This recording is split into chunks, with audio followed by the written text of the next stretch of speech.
Thank you for joining us on Africa 24, first worldwide news channel on Africa, for this special and exclusive interview with Cyril Ramaphosa, President of the African Union and of the Republic of South Africa. Mr. President, Africa is facing several challenges to improve the well-being of its population in particular, within the framework of the implementation of African Union's Agenda 2063, challenges that require significant mobilization of resources. What financing solutions can you propose to us today? Well, Africa faces a lot of challenges across a number of areas of human existence, from health, from security, and just the social well-being of Africans. But at the same time, it faces a lot of opportunities, because with challenges comes opportunities.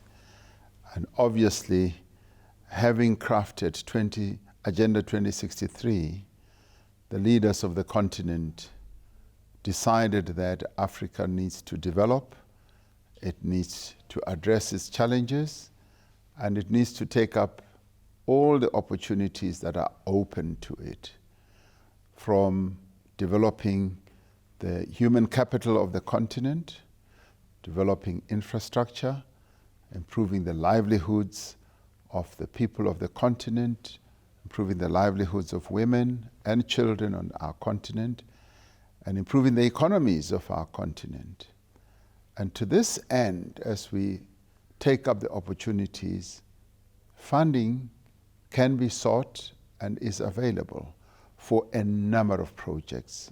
On infrastructure, no doubt, we require billions and billions. But we're also fortunate that with the identified projects that we are working on from an African perspective, a number of funders have come to the fore because they see that Africa is a growing continent and all these projects are fundable and they're bankable, and Africa is going to be developing through this huge infrastructure build. So money, in the end, much as it may look like it's a big challenge, it is available for the right projects, and that's what we're focusing on. What is the key priorities to solve the problem and conflicts in Libya? How will the African Union solve the problem of military and political interference with the West African countries in this matter?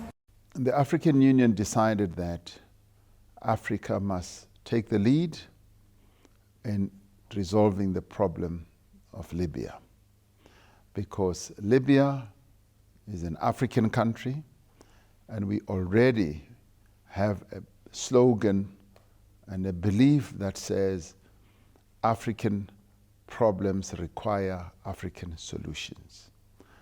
And we also say that we would like those who are outside of our continent to allow space for the African Union to resolve the problems of our continent, because we are fully capable of resolving our problems. And as it is now, President Sassou Nguesso has been chosen by the African Union to head the high-level committee, but also the contact group, to ensure that there is peace in Libya. And we've just held a very successful meeting where countries that are part of the contact group, which is Chad, Congo-Brazzaville, Egypt, Algeria, and South Africa, have been involved in discussions, and we've come up with a clear roadmap on what should happen in Libya. Firstly, we want a ceasefire. Ceasefire must immediately be put in place so that the warring parties agree to a ceasefire. Secondly, we want the arms embargo to be observed. This means that those countries that are bringing in weapons in Libya must desist from doing so. But we also want those outside forces that are fanning the flames of conflict to stop from doing so. And obviously we want those who are trying to clamor for the resources of Libya to desist from doing so. The resources of Libya are for Libyan people. And the African Union, therefore, is now going to take charge, working together with the United Nations, of the efforts of making peace in Libya. What is the impact of coronavirus on the African's economy? Well, the coronavirus is going to have a huge impact on the economy of the world, more globally, but it is also going to have an impact on the economies of Africa.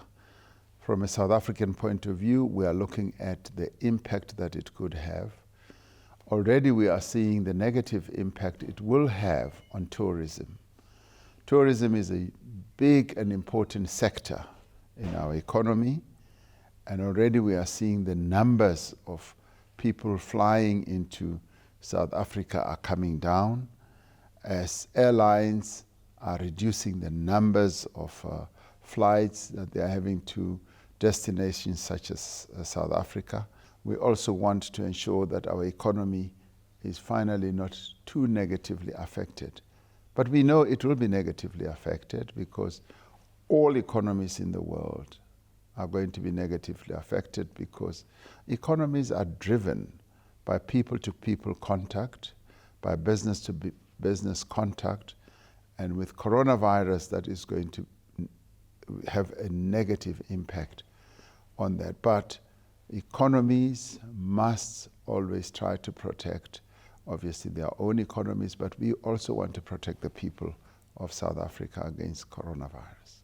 African continental free trade is currently being carried out in several African countries. Could the continental trade area facilitate being a success? How will African continental free trade area impact our development on various sectors such as infrastructure, technology, agribusiness? Well, as we all know, the majority of the citizens of our continent are young, and they are techno-savvy.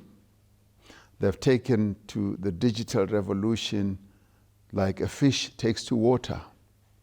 They know technology, they love technology, they work with technology, they create technological innovations.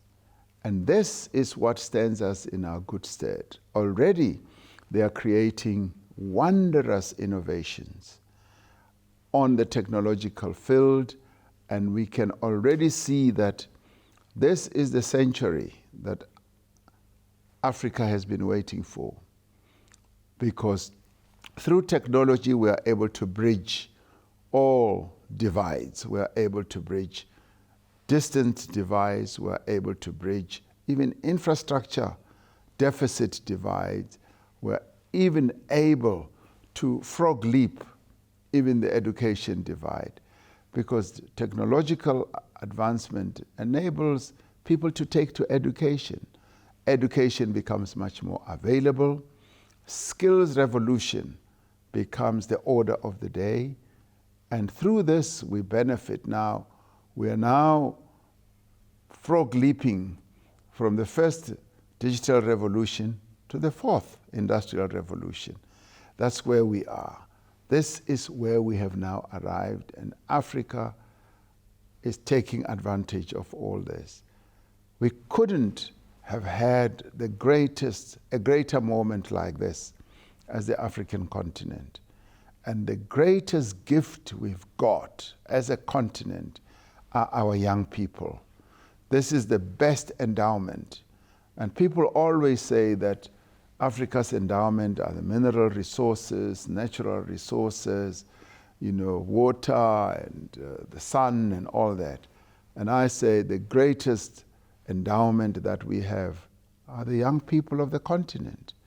They are going to be the ones who are going to grow our economy, and they're going to take us into the stratosphere of economic development. Africa needs to be promoted all over the world. How do you see our channel Africa 24, first worldwide news channel on Africa, contributing to this goal during your mandate? Well, this is a channel that is already spreading the news about Africa around the world, and I want to see more and more of your channel spreading the good stories about Africa and showcasing Africa in all its splendor, in all its wondrous endowments and gifts.